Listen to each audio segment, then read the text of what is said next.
Hi kiddos, this is workbook pages 351, 352. I expect that you have already completed your work and now you're just checking your answers with me to check about your understanding.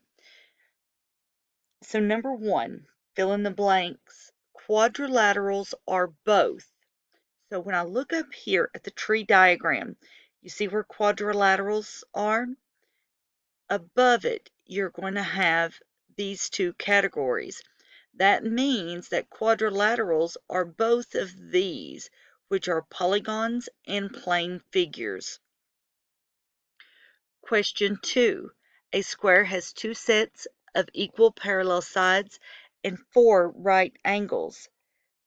Where in the hierarchy should squares go? So possible answers would be squares should go below rectangles and rhombuses and should be connected to both of them. A square falls into both categories. So it may look something like this. And then we may have the word squares right here, so that it would go into both of them. And remember, right here is the vocabulary for hierarchy, and it is the ranking of categories based on properties. So it is just the order in which things are grouped from being the most general to being most specific. Then we have number 3. Mark an X in the column if the shape always has that property. So we would have to use our charts and examples over here.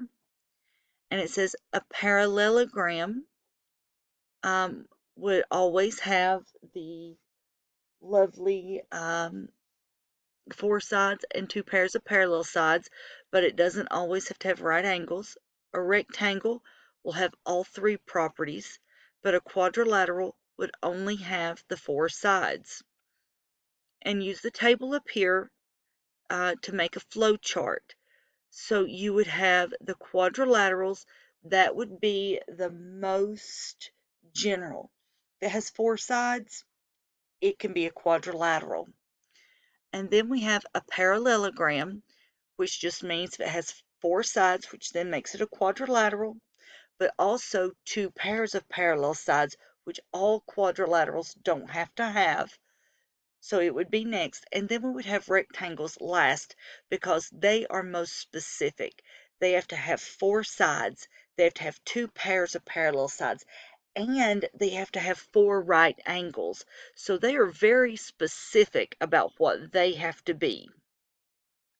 Number 5, where would you include squares in the flow chart in problem 4?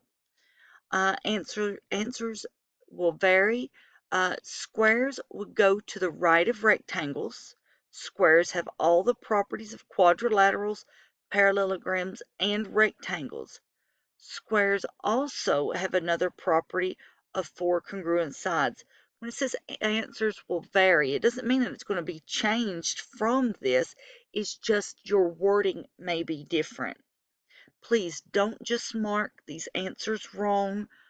Make notes, make corrections, write the correct things down. You know how we did in class. So please take your time to make these corrections so that you may use these notes. And then we have number 6. Fill in the Venn diagram that shows the relationship between rectangles, squares, and rhombuses. And then it wants you to explain. So we have rectangles over here and rhombuses over here and squares in the middle.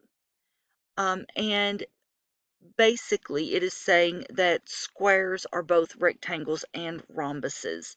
They have all the properties of both. All right, so get ready to do the next lesson with me, and I will see you soon. Miss you, kiddos.